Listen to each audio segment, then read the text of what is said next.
வணக்கம். இன்னைக்கு நாம என்ன பார்க்க போறோம் அப்படின்னு பார்த்தீங்கன்னா, கொடுமலூர் குமரையாவை பற்றி தான் பார்க்க போறோம்.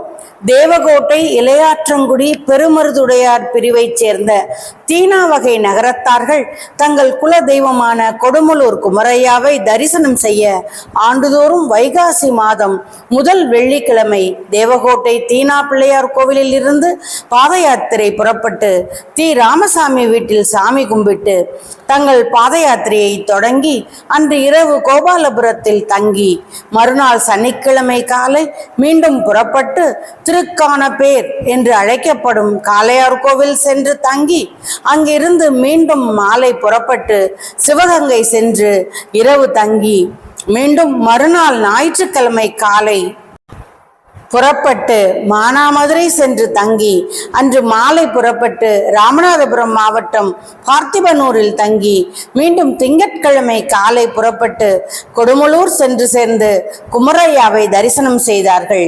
திங்கட்கிழமை மாலை தீனா வகையைச் சேர்ந்தவர்கள் மற்றும் தேவகோட்டை நகரத்தார் பலரும் கொடுமலூர் வந்து சேர அன்று இரவு அருள்மிகு குமரையாவுக்கு 33 வகையான அபிஷேகம் மிகச்சிறப்பாக நடைபெற்றது.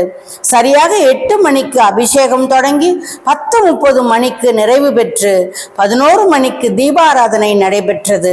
33 வகையான அபிஷேக பொருட்கள் சந்தனாதி தைலம், எலுமிச்சம்பழம், திரவிய பொடி, பச்சரிசி மாவு பொடி, நெல்லி வத்தல் பொடி, பாசி பருப்பு பொடி, மஞ்சள் பொடி, நாவல் பொடி, வில்வ பொடி, பஞ்சகவ்யம், பால், தயிர், நெய், தேன், பஞ்சாமிர்தம், ஆரஞ்சு பழம், சாத்துக்குடி பழம், திராட்சை பழம், கரும்பு சாறு, மாதுளை பழம், ஆப்பிள் பழம், கொய்யாப்பழம், அன்னாசி பழம், பலாப்பழம், வாழைப்பழம், மாம்பழம், இளநீர், விபூதி, சந்தனம், பன்னீர், கோடி தீர்த்தம், சொர்ணாபிஷேகம் மற்றும் சங்காபிஷேகம்.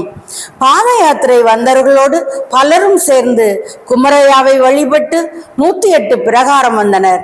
பாத யாத்திரையை வழிநடத்திய முத்துமாணிக்கம் செட்டியார் அவர்களுக்கு பின் 34 ஆண்டுகளாக தொடர்ந்து அவர்களுடைய மைந்தர் ஆன்மீக தொண்டர் MM அசோக்குமார் செட்டியார் அவர்கள் முறையாக நடத்தி வருகிறார்கள். கோடை காலமாக இருப்பதால் பெரும்பாலும் பாத யாத்திரை அதிகாலை தொடங்கி மற்றும் மாலை மற்றும் இரவு நேரங்களில் தான் நடக்க முடியும். செல்லக்கூடிய வழியெங்கும் கிராமப்புறங்களாக இருப்பதாலும் பைபாஸ் சாலைகளாக இருப்பதாலும் தேவையான பொருட்களை வாங்குவது என்பது எளிதான செயல் அல்ல என்பதை முன்கூட்டியே அறிந்து தேவையான பொருட்களை ஒருங்கிணைத்து வழியெங்கும் நடந்து செல்பவர்களுக்கு தேவையான உதவிகளை செய்து அவர்களை முறையாக வழிநடத்தி யாத்திரையை நடத்தி வரும் அசோக்குமார் அண்ணன் அவர்களுக்கு எத்தனை முறை நன்றி சொன்னாலும் தகும். மேலும் அபிஷேகத்திற்கு தேவையான பொருட்களை ஒருங்கிணைத்து அவற்றை கொடுமலூர் வரை கொண்டு வந்து சேர்த்து அபிஷேகத்தை சிறப்பாக வழிநடத்த அசோக்குமார் அண்ணன் அவர்களோடு பலரும் கைகோர்த்து நிற்கிறார்கள். தேவகோட்டை தின்னப்ப செட்டியார் வகையைச் சேர்ந்தவர்கள் பல 100 ஆண்டுகளுக்கு முன்னர் தங்கள் வம்சம் வளரவும் புள்ளி பெருகவும் குமரையாவை வேண்டி வழிபாடு செய்து வந்துள்ளனர். அப்போது அந்த பகுதியில் வந்த இஸ்லாமிய புலவர் சவ்வாது புலவர் அவர்கள் தின்னப்ப செட்டியார் குலம் தழைக்கவும் புள்ளி பெருகவும் வேண்டி ஒரு பதிகம் எழுதி கொடுத்துள்ளார்கள். அந்த பாடல்தான் அருளிசைமணி அரசி பழனியப்பன் அவர்கள் அழகிய குரலில் கேட்கும் பூவேவு சண்முக விலாசமும் ஈராறு புருவமும் கிரீடமும் என்ற கொடுமலூர் பதிகம் பாடல். ஆண் குழந்தை வேண்டுவோர் இந்த ஆலயம் வந்து குமரையாவை தரிசனம் செய்து தினம்தோறும் கொடுமலூர் பதிகத்தை படித்தால் ஆண் குழந்தை பிறக்கும். மேலும் இந்த ஆலயத்தில் உள்ள உடைமரத்தில் கம்பு வாங்கி சாத்தினால் கால் சம்பந்தப்பட்ட வலிகள் எதுவும் இருக்காது. அதனால் இங்கு வரும் அனைவரும் கம்பு வாங்கி குமரையாவை வழிபட்டு பிரகாரம் வந்து அந்த கம்பை உடைமரத்தில் சாத்தி வழிபட்டு செல்கிறார்கள்.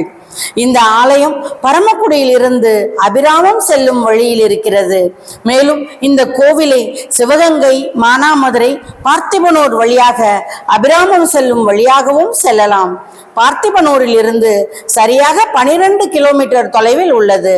குமரையாவை வழிபடுவோம், குமரையாவின் அருள் பெறுவோம் என்று நமக்கு செய்தி தந்தவர் கரு லட்சுமி நாராயணன் தேவகோட்டை அவர்கள். இந்த வீடியோ உங்களுக்கு பிடிச்சிருந்தா லைக் பண்ணுங்க, ஷேர் பண்ணுங்க, சப்ஸ்கிரைப் பண்ணுங்க. நன்றி, வணக்கம்.